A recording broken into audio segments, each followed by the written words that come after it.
अभी सारी दुनिया का परम पिता परमात्मा जो एक है वो उनको ही कहा जाता है निराकार परमात्मा। और निराकार परमात्मा के लिए सारी दुनिया परमात्मा एक कहती है। तो ये भी समझने की बात है। तो परमात्मा तो एक ही है ना, ऐसे तो नहीं है ना सभी धर्म का परमात्मा अलग अलग है, नहीं, सभी धर्मों का धर्म पिता अलग अलग कह सकते हैं। जैसे क्राइस्ट, भाई क्रिश्चियन का धर्म स्थापित करने वाला, जैसे बुद्धिज्म धर्म का स्थापित करने वाला, परंतु खुद क्राइस्ट अथवा बुद्ध अथवा इस्लामी धर्म स्थापन करने वाले भी अपने को ऐसे नहीं कहा कि मैं भगवान हूँ या मैं परम पिता परमात्मा नहीं। उन्होंने भी उसी निराकार परमात्मा की ओर इशारा रखा कि परमात्मा वो है। जैसे क्राइस्ट ने भी अपने को सन ऑफ गॉड कहा, ऐसे नहीं कहा आई एम गॉड, नहीं, सन ऑफ गॉड। और परमात्मा उसी निराकार को कहा। तो खुद जो धर्म स्थापित है उन्होंने भी अपने को गॉड नहीं मान करके उसी निराकार को कहा। गुरु नानक देव ने भी उसको ऊपर रखा कि ऊंचे से ऊंचा भगवत, वो निराकार को रखा नहीं, अपने को नहीं कहा कि मैं तो अपने को तो और नीचे रखा। तो ये सभी चीजें समझने की है कि जिन खुद धर्म स्थापित करने वालों धर्म पिताओं ने भी अपने को परमात्मा परम पिता नहीं कहा, उसने भी उसको अपना पिता रखा, तो वो उसकी संतान हो गई ना। तो ये सभी बातें समझने की कि सबका पिता एक है। अरे सबका पिता एक जिसको निराकार कहा जाता है, तो इसकी भी तो जानकारी होनी चाहिए कि वो परम पिता परमात्मा कौन। अरे हम भारतवासी भी जो कृष्ण अथवा राम को मानते हैं, तो ये भी तो समझने की बात है नहीं कि कृष्ण और राम उनको परमात्मा कहें या वो भी परमात्मा की संतान कहें। क्योंकि कृष्ण और राम ये तो सूर्यवंशी चंद्रवंशी राजे महाराजाएं सत्ययुग और त्रेता के वो करके गए हुए हैं। और ये देवी देवता, तो इन्हों को देवता कहेंगे। इन देवताओं को ऐसा देवता बनाने वाला भी वो परम पिता परमात्मा। तो परमात्मा तो अलग हो गया नहीं। इसीलिए तो भारतवासियों में ये चित्र भी है रामेश्वर का या कृष्ण का, सभी देवताओं का, जो सभी देवताएं शिवलिंग की जो प्रतिमा है ना उनका बैठक करके पूजन करते हैं, तो दिखलाते हैं। जैसे रामेश्वर का दिखला श्री राम ने शिव का पूजन किया है, और ऐसे कृष्ण का भी दिखलाते हैं। सभी देवताओं का मिला हुआ भी दिखलाते हैं। तो माँ विष्णु शंकर सब शिवलिंग के आगे हाथ जोड़ करके खड़ा है। तो वो शिवलिंग प्रतिमा उसी निराकार परमात्मा की, जिसको ज्योति रूप या ज्योतिर्लिंगम निराकार परमात्मा कहा जाता है, उनकी प्रतिमा है, जिसको दिखलाते हैं चित्रों में कि सभी देवताएं भी उसकी मान्यता करते हैं, कृष्ण राम आदि। तो ये समझने की बात है कि वो जो निराकार जिसको शिव कहा जाता है, परंतु कई भारतवासी शिव और शंकर को भी नहीं समझते, नहीं, इसलिए वो समझते हैं कि शिव और शंकर एक है। अभी ये ऐसा नहीं है। शिव कहा जाएगा निराकार को ना, और शंकर को जो चित्रों में दिखलाती थी वो सांप बाप करे हैं ये सभी, अभी ये भी उनका बच्चा, ये भी देवता कहेंगे, शंकर को देवता कहेंगे, शंकर को परमात्मा नहीं कहेंगे, शिव को परमात्मा कहेंगे। तो शिव और शंकर के भी अंतर को समझना है नहीं। तो शंकर हो गया शिव का बच्चा, और सभी देवताएं शिव के बच्चे, धर्म स्थापित धर्म पिताएं भी शिव के बच्चे। तो शिव निराकार, उनको कहा जाएगा ज्योतिर्लिंगम निराकार परमात्मा, उन्हीं को ही परमात्मा कहा जाता है। तो अभी सबका पिता तो एक हो गया नहीं। इसीलिए हर एक के ऑक्यूपेशन को समझने की बात है कि परमात्मा क्या, देवता क्या और मनुष्य क्या बन सकता है? मनुष्य परमात्मा बन सकता है या मनुष्य को देवता बनना है? तो ये भी तो सभी चीजें समझने की नहीं। हर एक की स्टेज, हर एक का ऑक्यूपेशन अच्छी तरह से समझना है। सब मिल मिलाकर करके एक ही तो नहीं करने का है नहीं। अभी मिनिस्टर, गवर्नर, कलेक्टर सबकी पोस्ट अलग है और हर एक का ऑक्यूपेशन कर्तव्य अलग है। ऐसे तो नहीं करेंगे नहीं, सब एक ही एक है। इसी तरह से परमात्मा और परमात्मा का कर्तव्य अलग है और देवताएं के गुण ऑक्यूपेशन अलग है। तो हर चीज को समझने की बातें हैं।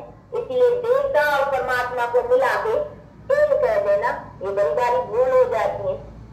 तो जिसको हम मानते हैं परम पिता सारी सब दुनिया एक को करती है तो एक है। तो एक है ये ज्योतिर्लिंगम निराकार परमात्मा, जिसको स्टार लाइट कहो या बिंदी कहो, है तो छोटी सी, ये तो चित्र में बड़ा दिखाए लेकिन है तो आत्मा भी ऐसी चीज है। परंतु आत्मा हर एक की अपनी अपनी एनर्जी है और ऐसा भी नहीं कहेंगे कि जितने मनुष्य है ना उतनी आत्माएं है। ऐसे नहीं कहेंगे सबकी आत्माएं ही है, नहीं। तो हर एक आत्मा अलग अलग, जितने मनुष्य उतनी आत्माएं है। सोल है, एक सोल नहीं है। सोल सुप्रीम सोल जिसको गॉड कहा जाता है वो एक है। तो सभी आत्माओं में उनको क्या करेंगे क्योंकि वो जन्म मरण रहस्य है। तो गॉड को सुप्रीम सोल कहेंगे। आई एम सोल, हम आत्माएं, मनुष्य आत्माएं यानी आत्मा है। तो अपने को कहेंगे I am soul, son of supreme soul. तो गॉड को सुप्रीम सोल कहेंगे। सुप्रीम क्यों कहा जाता है उसको? एवरी सोल तो सुप्रीम क्यों कहते हैं? इसलिए कहते हैं वो जन्म मरण में नहीं आते और हम सब आत्माएं शरीरधारी जन्म मरण में आते हैं। इस कॉर्पोरल वर्ल्ड में कॉर्ड बजाना ये अनेक जन्मों का हम आते हैं, लेकिन हम आत्माएं आते कहाँ से है? निराकारी दुनिया से। निराकारी दुनिया का मतलब ये है इनकॉर्पोरल वर्ल्ड। जो वर्ल्ड है यानी इनकॉर्पोरल एक नहीं है, इनकॉर्पोरल की भी वर्ल्ड है यानी बहुत है। वर्ल्ड कहा जाता है उसी चीज को जिसमें बहुत हो। देखो ये मनुष्य सृष्टि तो आप मनुष्य की वर्ल्ड या तो कहा जाता है कॉर्पोरल वर्ल्ड। तो ये कॉर्पोरल बहुत है ना, तो थोड़ी है एक होता मनुष्य, तो फिर इसको वर्ल्ड नहीं कहते। तो ये बहुत है इसलिए इसको कहा जाता है कॉर्पोरल वर्ल्ड यानी कॉर्पोरल यानी साकार शरीर धारण करने वाले मनुष्यों की दुनिया। तो शरीर धारण करने वाले मनुष्य आत्माएं बहुत है, एक नहीं है। एक होता तो इसको दुनिया नहीं कहते। दुनिया माने जिसमें बहुत होते तो दो मिलाते दुनिया कहने में आती है। इसी तरह से निराकारी भी दुनिया है, माने बहुत है निराकारी, एक नहीं है। तो बहुत कौन? आत्माएं और परमात्मा भी वहां का निवासी। तो ये सभी चीजें समझने के लिए सब सोच उनको कहा जाता है इनकॉर्पोरियल वर्ल्ड, निराकारी दुनिया। हिंदी में कहते हैं निराकारी दुनिया और अंग्रेजी में कहेंगे इनकॉर्पोरियल वर्ल्ड और इसको कहेंगे कॉर्पोरियल साकार दुनिया को कॉर्पोरियल वर्ल्ड और हिंदी में कहते हैं साकार दुनिया। तो ये सभी चीजें समझने की है ना। इसीलिए हमारा पिता सारी दुनिया का एक उन्हीं को कहा जाएगा। अभी ये जो कई भारतवासी भी समझते हैं कि परमात्मा का अवतरण हुआ, अभी उनका अवतरण को भी समझना है कि हाँ सुप्रीम सोल भी जो निराकार है ना अभी उसका अवतरण हुआ। अभी अवतरण का मतलब है जैसे हम आत्माएं भी ऊपर से निराकारी दुनिया से यहाँ आती है साकार में यानी शरीर को लेती है। तो परमात्मा भी जो सुप्रीम सोल है वो भी एक बार आता है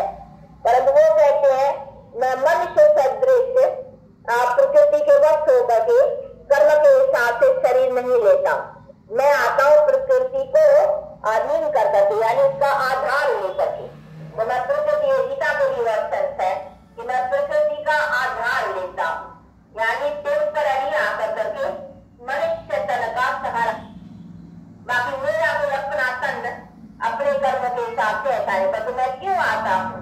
मुझे भी आना पड़ता है। ये मनुष्य आत्माएं जो 5 विकारों से मुक्त होकर करके माया की बॉन्डेज में बंध गई है ना, ऐसी जब दुख और शांति में आ जाती है आत्माएं अथवा मनुष्य, तभी फिर मैं आकर करके उन्हों को उससे छुड़ाता।